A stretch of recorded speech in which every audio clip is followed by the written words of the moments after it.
Clip number 339 انشاءاللہ عز و جل اس کلپ میں سورہ اعراف کی آیت نمبر 28 سے 29 تک کی تلاوت، ترجمہ اور تفسیر قرآن صراط الجنان سنیں گے۔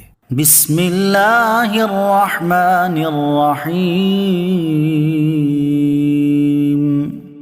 اللہ کے نام سے شروع جو نہایت مہربان رحمت والا ہے۔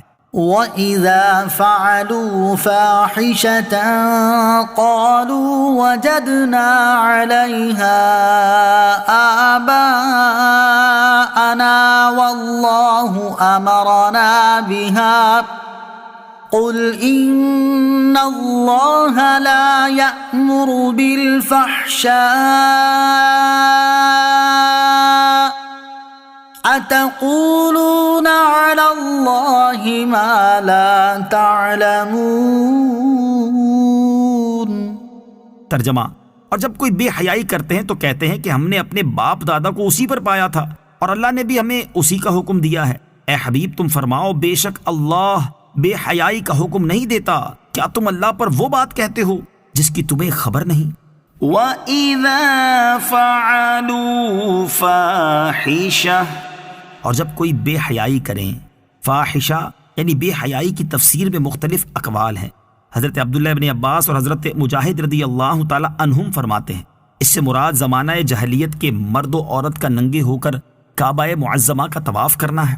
حضرت عطا رحمۃ اللہ تعالی کا قول ہے کہ بے حیائی سے مراد شرک ہے، اور حقیقت یہ ہے کہ ہر کبھی فعل اور تمام صغیرہ کبیرہ گناہ اس میں داخل ہیں۔ اگرچہ یہ آیت خاص ننگے ہو کر طواف کرنے کے بارے میں آئی ہے، جب کفار کی ایسی بے حیائی کے کاموں پر ان کی مذمت کی گئی تو اس پر انہوں نے اپنے کبھی افعال کے دو عذر بیان کیے۔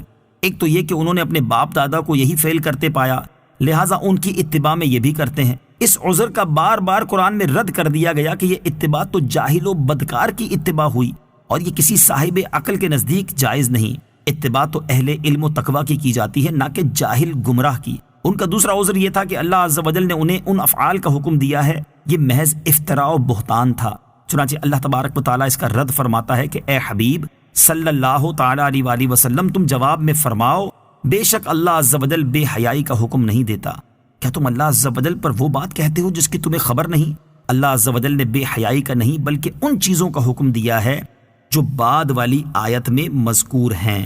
قُلْ أَمَرَ رَبِّي بِالْقِسْطِ وَأَقِيمُوا وُجُوهَكُمْ عِندَ كُلِّ مَسْجِدٍ وَادْعُوهُ مُخْلِصِينَ لَهُ الدِّينَ كَمَا بَدَأَكُمْ تَعُودُونَ۔ ترجمہ، تم فرماؤ میرے رب نے عدل کا حکم دیا ہے اور یہ کہ ہر نماز کے وقت تم اپنے منہ سیدھے کرو اور عبادت کو اسی کے لیے خالص کر کے اس کی بندگی کرو، اس نے جیسے تمہیں پیدا کیا ہے ویسے ہی تم پلٹو گے۔ قُلْ أَمَرَ رَبِّي بِالْقِسْطِ، تم فرماؤ میرے رب نے عدل کا حکم دیا ہے۔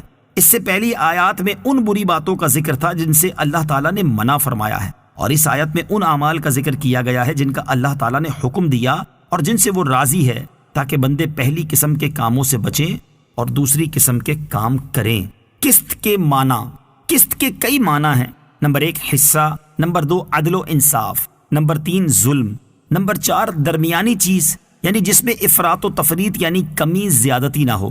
اکثر مفسرین کے نزدیک یہاں آیت میں قسط عدل و انصاف کے معنی میں ہے۔ یہ لفظ بہت سی چیزوں کو شامل ہے، عقائد میں عدل و انصاف کرنا، عبادات میں عدل کرنا، معاملات میں عدل کرنا، بادشاہ کا عدل کرنا، فقیر کا انصاف کرنا، اپنی اولاد، رشتہ داروں اور اپنے نفس کے معاملے میں عدل کرنا وغیرہ، یہ سب اس میں داخل ہے۔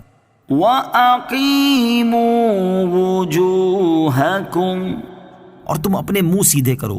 مفسرین نے اس آیت کے مختلف معنی بیان فرمائے ہیں۔ امام مجاہد اور مفسر سدی کا قول ہے کہ اس آیت کا معنی یہ ہے کہ تم جہاں بھی ہو نماز کے وقت اپنے چہرے کعبے کی طرف سیدھے کر لو۔ امام ضحاک رحمۃ اللہ تعالی فرماتے ہیں اس کا معنی یہ ہے کہ جب نماز کا وقت آئے اور تم مسجد کے پاس ہو تو مسجد میں نماز ادا کرو، اور تم میں سے کوئی یہ نہ کہے کہ میں اپنی مسجد میں یا اپنی قوم کی مسجد میں نماز ادا کروں گا۔